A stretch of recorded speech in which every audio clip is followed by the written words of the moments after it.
Welcome back to Taste Like Home. I'm Tash, yours truly, and your cooking host today. Today we're going to be walking through how to make a cottage pie, a family favourite, and nothing beats it on a cold, rainy day. Let's start it. Okay, so how we're going to make our cottage pie today is using these simple ingredients. We have about 250 grams of beef mince. We've got 500 grams of potatoes. I've got mine chopped up already in my pot. I've got a cup of beef stock, about half an onion pre-chopped. We've got a cup of mixed frozen vegetables, my apologies. I've got some plain flour, some minced garlic, tomato paste, 1 bay leaf, a pinch of salt and pepper. I've got some Worcestershire sauce, and I've also got a quarter of a cup of water. For when our potatoes are ready for mashing, I've got some milk, I've also got a little bit of butter, and then for topping, we can't forget our cheese. Without further ado, let's get started. Okay, so to get started today, we want to get our fry pan and we want to heat it up to about a medium heat using a little bit of oil. We also want to get our potatoes cut into small pieces and in hot boiling water if you can. I've just got mine in hot water at the moment. It's not quite boiling yet, but as a little tip as well, you can add a pinch of salt in there and then make sure it's covering and put that on a medium heat with the lid on, and we can have that cooking in the background while we start on our mince. Okay, so now I've got my pan heated. What I'm going to do is I'm going to add some oil in there. Make sure, if you're using a non-stick pan, you won't need so much oil. And first up is our onion. It is the base of so many different recipes, and it gives it such great flavour. So we're going to add our onion in. We're going to let that cook. We're going to let it cook for about 1 to 2 minutes. We're going to add our garlic in at this stage as well. Onion and garlic, you cannot go wrong with it. They're two classics. So, once we've let that cook for about 1 to 2 minutes, we can tell that the onion's going a little bit more clear. That's when we're going to start adding our other ingredients in. So on a medium to high heat, just let the onion and garlic cook. And we'll come back and see after it's cooked. Okay, so it's been about 2 minutes. As you can see, my onion is starting to brown with the garlic. So at this stage, you want to add your mince. As your onion is going to be cooking throughout the process in the pan, it doesn't need to be too cooked yet. So don't worry about if you don't like raw onion, it will cook. So now with your beef mince, using your spatula, what tool we were using, you want to break it up and mix it around. It's just going to take a little bit of time to get it all fully around, don't stress. And if it's on a medium to high heat, it will start to brown quickly. Don't worry about that. As I said, it's going to have a lot of time cooking and absorbing all the flavour in. So we'll let this cook around for another 1 to 2 minutes, and once your beef is brown, we'll add our other ingredients in. Okay, so now it's been about 1 to 2 minutes. Our mince has not taken long to brown up at all. You don't want it to overcook, so I'd say once you start to not see any pink in there at all, that's when we want to add our frozen vegetables in. So don't worry about them still being frozen, they will cook and defrost in here. And you might hear a little bit of popping and sizzling from the water reacting with the oil. Don't worry, nothing to be worried about. So we're just using 1 cup. If you really like your veggies, you can use as many veggies as you like. Cottage pie is one of those ones so you can sneak a few vegetables in and people won't notice. So now, stirring that around, we just want our vegetables to cook with our mince, only for about 1 to 2 minutes, just to let it defrost and start to cook a little bit. And that's when we'll be adding the rest of our ingredients and letting it simmer. Okay, so it's been about 1 to 2 minutes. I can see that my vegetables are all slowly starting to cook.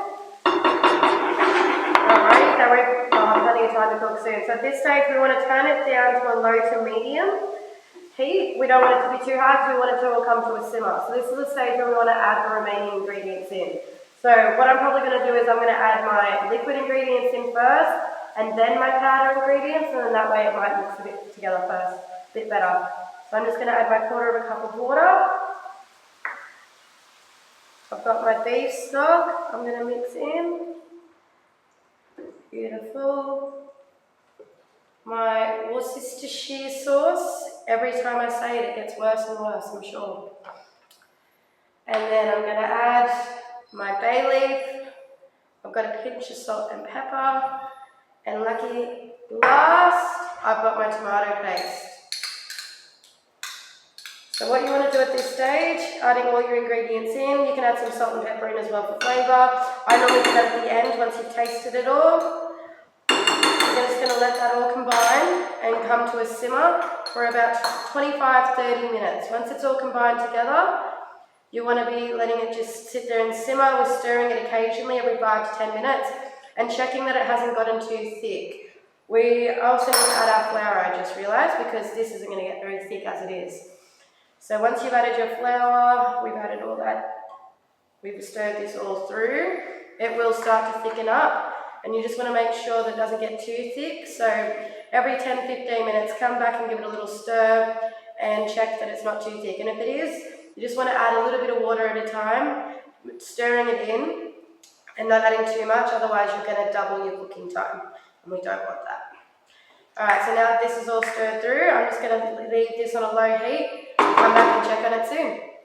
Okay, so now we've had our mince cooking, simmering away for about 30 minutes.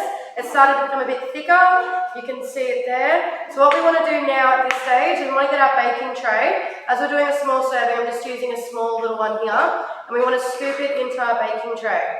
So we want to do this before mashing our potatoes, also depending on how much time you have. If you have the time, let it simmer for as long as you can. I just noticed we have a little bay leaf in there. You want to make sure you pop that out. No one likes biting the bay leaf. Sorry, what I was saying was we want to get this into our baking tray ASAP before we mash our potatoes, because we want this to cool down as much as we can before putting our mashed potato on top. And the reason for that is if we have this too hot, when we put our mashed potato on, the mashed potato is going to fall through, and it's not going to make for a very aesthetic or a very good looking cottage pie. So just scraping that in. What I'm going to do now, once I've spread it all out from here, I'm going to go pop this in the freezer. It won't last long, so I'm about to go and mash my potato. So then my piping hot cottage mince will be cooled down nicely for my mashed potato. Okay, so now that I've popped my beef mix into the freezer, I've got my potatoes. I've just drained it as well. It doesn't matter if you can't get all the water out, especially if you're putting it onto a warm element afterwards, which is best practice for mashing, then the water will evaporate anyway, so don't stress too much.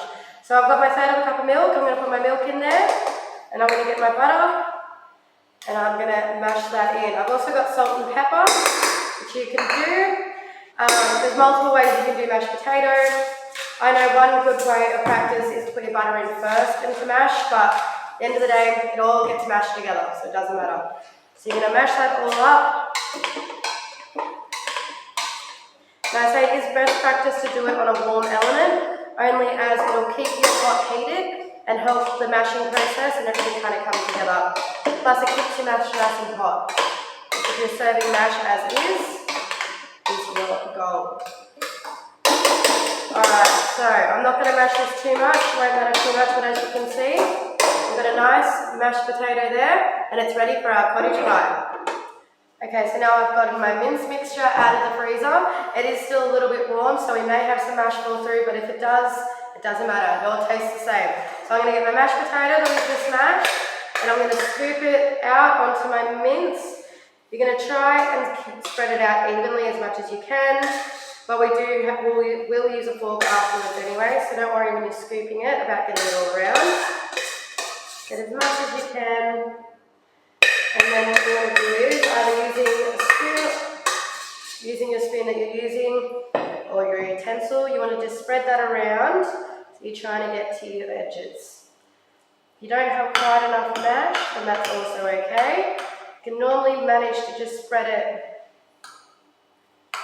a thin layer all the way around. You see mine is getting there. You need to move some potato from another area to that area. You may need to do that.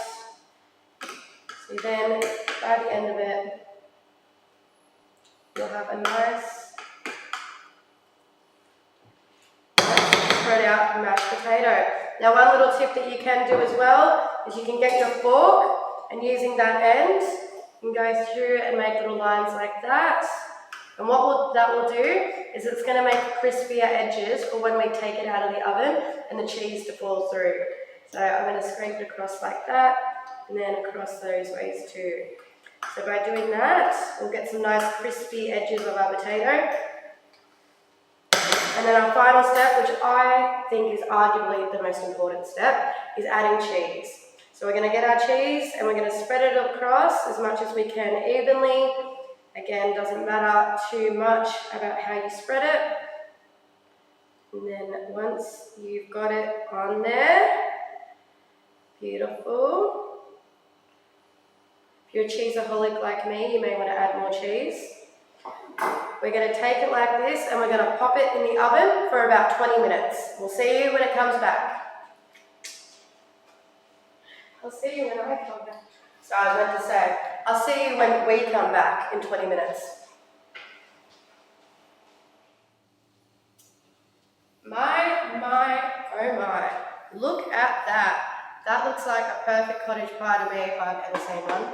Don't know about you. Hopefully your cheese is nice and brown on top, like mine is.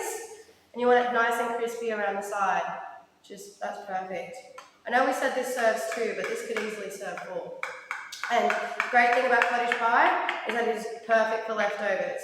It can last up to 3 months in our fridge, 3 months in our freezer, and about 4 days in our fridge. Yeah. So make sure we don't go over. Scoop it out, perfect. You'll probably do that a lot more delicately than I will. And I'll scoop it a little bit here. Be careful to not touch your baking dish like I am, or you will burn yourself like I did. Can my kitchen mentor come and let me know how good of a job I did? Jen, can I get you to help me? Yeah. Ready, willing and able. Why, thank you. Oh, Tash, you let me know. That was awesome. Thank you so Good much. job. Thank Good you. job. Couldn't have done it without you. I'm excited. What do you think? Hot. It is hot. Mm. That's really good. That's good. Especially on a rainy day, nothing better. Thank you. Absolutely. Good winter meal. It is. Yeah, nice.